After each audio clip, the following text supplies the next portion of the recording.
Assalamualaikum warahmatullahi wabarakatuh. Alhamdulillahi rabbil alamin wa bihi nasta'inu ala umurid dunya waddin wa ala alihi wa sahbihi ajma'in, amma ba'du. Faya ayyuhal ikhwanu, mudah-mudahan kita semua masih dalam keadaan yang baik-baik saja, bergembira selalu, dan mudah-mudahan Allah Subhanahu wa taala memberikan kita kesehatan zahiran wa batinan, memberikan kita keselamatan, keberuntungan, kemenangan, keamanan, kesejahteraan fid dini wad dunya wal akhirah. Amin Allahumma amin. Ada tulisan menarik dari Kiai Haji Ali Badri. Jadi Kiai Haji Ali Badri ini, kalau teman-teman ingat, adalah seorang yang menjadi tokoh atau karakter dalam buku Oknum Habaib di Indonesia yang ditulis oleh Tubagus Mogi Nur Fadil Setia. Di mana ketika itu perdebatan antara Kiai Haji Ali Badri dengan seorang habaib di Malang, Singosari, yaitu Habib Abdullah kalau tidak salah ya, soal bagaimana pencatatan nasab ketika itu.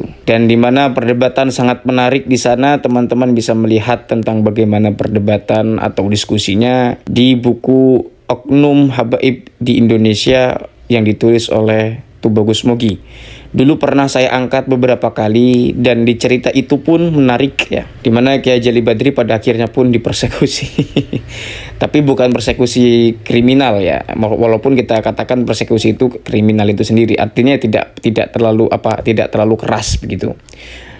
Hanya Kiai Haji Ali Badri di buku itu hanya dibungkam ya, agar supaya tidak terlalu bersuara apa gimana. Teman-teman bisa baca sendiri saja di buku itu ya. Ini diskusi menuju perdamaian status Kiai Haji Ali Badri. Pihak pertama ada Habib Taufik Assegaf. Pihak kedua ada Kiai Haji Imaduddin Utsman Al-Bantani dan Tubagus Mogi Nur Fadil Setia. Pihak ketiga ada Raden Fakih Wirahadiningrat. Kemudian pihak keempat ada Habib Fikri Sahab. Dan di bawah ini ada keterangan untuk Ketua Rabithah Alawiyah, saya mesti datang langsung menemui beliau. Saya masih di luar daerah, kecuali ada yang menyambungkan ke beliau. Dari status ini bukan prediksi. Kalau kita lihat dari bagaimana ceramah-ceramah Habib Taufik kemarin, yang mengatakan jangkrik lah, kemudian yang mengatakan kentut lah. Ya kalau mungkin rame-rame di media sosial ini anggaplah seperti kentut. Kalau kita ladeni ya bau, kita kena bau. Tapi kalau kita tutup hidung, itu nanti aroma baunya hilang sendiri. Ya, walaupun itu menurut saya tidak etis, kata-kata tersebut dilontarkan oleh seorang yang dijadikan masyarakat sebagai panutan. Kemudian ketika Habib Taufik mengatakan jangkrik pula ya. Jangkrik itu ya sebetulnya suaranya kecil, hanya soundnya yang besar, mic-nya yang meling gitu.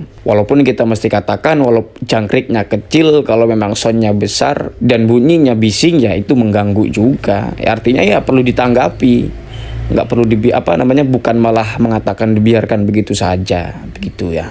Itu dari Habib Taufik, dan di sini status Habib Taufik belum dihubungi. Adapun dari pihak kedua, Kiai Haji Imaduddin Utsman Al-Bantani dan Tubagus Nur Fadil Setia dan juga Raden Fakih itu sudah bersedia semuanya. Artinya kalau memang status dari Kiai Haji Ali Badri ini sudah dilayangkan di publik, ya Facebook ini kan untuk publik ya. Ya ini perlu ditanggapi, perlu dipertimbangkan bahwa memang status ini bukan main-main, karena ini yang berbicara Kiai Haji Ali Badri langsung ya. Dimana Kiai Haji Ali Badri ini juga kalau tidak salah adalah salah satu keturunan daripada Wali Songo, begitu ya, yang dulu sejak belasan tahun banyak sekali mengalami konflik dengan Rabithah Alawiyah.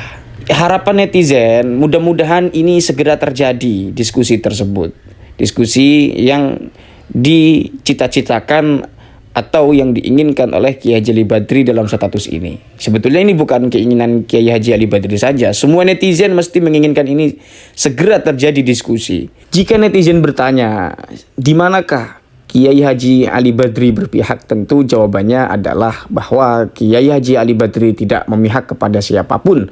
Walaupun kita melihat rentetan sejumlah peristiwa konflik antara Kiai Haji Ali Badri dengan pihak Rabithah Alawiyah, di sini ada pernyataan tegas dari Kiai Haji Ali Badri. Ingat, saya tidak pernah mendustakan nasab Alawi. Artinya di sini Kiai Haji Ali Badri tidak sebagaimana Kiai Haji Imaduddin Utsman Al-Bantani yang mengatakan nasab Alawi itu batal. Saya hanya akhirnya mematahkan klaim mereka bahwa nasab mereka adalah yang paling sahih. Ini poinnya ya. Jadi yang dipatahkan oleh Kiai Haji Ali Badri itu adalah klaim bahwa nasab Ba'alawi adalah yang paling sahih. Dalam diskusi nasab saya, Ubaidillah saya tidak memihak kepada siapa-siapa. Cukup adilkan untuk jadi wasit. Nah, ini pernyataan dari Kiai Haji Ali Badri di dalam status Facebooknya. Jadi Kiai Haji Ali Badri tidak memihak kepada siapapun teman-teman, dan mudah-mudahan apa yang diinginkan oleh Kiai Haji Ali Badri dan yang juga diinginkan oleh seluruh netizen yang mengikuti konflik Ba'alawi atau isu nasab ini mudah-mudahan terlaksanakan ya. Mereka baik ketua Rabithah Alawiyah atau perwakilannya atau pihak-pihak dari RA dan pihak dari Kiai Haji Imaduddin Utsman Al-Bantani dan juga yang lain yang terlibat ini duduk bersama membahas tentang bagaimana persoalan nasab ini. Kiai Haji Imaduddin Utsman Al-Bantani sudah siap, kemudian Tubagus Mogi pun sudah siap, dan Raden Faqih pun sudah siap.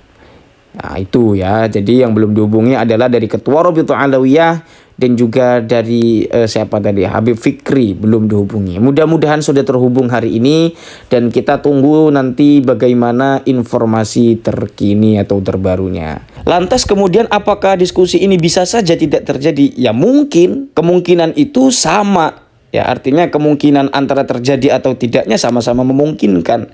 Lantas berapa persen kalau diprobabilitaskan? Ya soal itu ya Allah a'lam, tetapi yang pasti di sini ada keterangan pihak Kiai Haji Imaduddin Utsman Al-Bantani sudah bersedia. Ya, kemudian Tubagus Mogi Nur Fadil Setia sudah bersedia. Kemudian dan di sini ada Raden Faqih pun sudah bersedia. Ini soal Habib Fikri Shahab belum dihubungi dan juga Ketua Rabithah Alawiyah belum dihubungi. Sebetulnya kemarin-kemarin ketika Ketua Rabithah Alawiyah mengatakan kalau ingin bahas nasab ya silakan datang ke Rabithah Alawiyah, kantornya sudah jelas. Jika ada pertanyaan apakah Kiai Haji Imaduddin Utsman Al-Bantani dan kawan-kawan akan berani mendatangi langsung kantor Rabithah Alawiyah, saya pikir akan berani. Tetapi sebagai makhluk sosial yang menaati hukum-hukum konvensional, mestilah harus ada undangan terlebih dahulu begitu ya. Harus ada undangan. Lantas kemudian setelah diundang begitu kan artinya disinilah posisi penghormatan antar sesama manusia itu ada. Begitu ya. Kalau ada undangan ya mbok masa ndak datang kan gitu. Saya pikir Kiai Haji Imaduddin Utsman Al-Bantani pun akan berani untuk mendatangi pihak Rabithah Alawiyah, tapi ya jangan gerasak gerusuk ya, jangan selewengan begitu, ada aturan-aturannya mang gitu kira-kira ya teman-teman ya. Kita tunggu semuanya teman-teman, mudah-mudahan diskusi ini terjadi. Status ini sudah 3 hari yang lalu, 2 hari tapi ini sudah masuk ke 3 hari ya, artinya kan baru-baru lah, belum lama lah, belum seminggu lah. Nanti kita tunggu bagaimana perkembangannya. Mungkin nanti beberapa hari ke depan akan ada info terbaru dari Kiai Haji Ali Badri tentang bagaimana jalannya diskusi ini. Kita semua berharap mudah-mudahan diskusi ini terjadi dan tidak ada ribut-ribut lagi. Ingat, satu di antara kita semua tidak boleh ada yang saling menghina, tidak boleh ada yang saling membenci, tidak boleh ada yang saling mengunggul-unggulkan antar satu dengan yang lain hanya karena persoalan nasab, kedudukan, ras, suku dan semacamnya. Kita semua sama. Jika ingin menjadi orang yang derajatnya tinggi, jadilah orang berilmu. Dan jika ingin menjadi orang yang mulia, jadilah orang yang bertakwa. Innamal fakhru bit taqwa.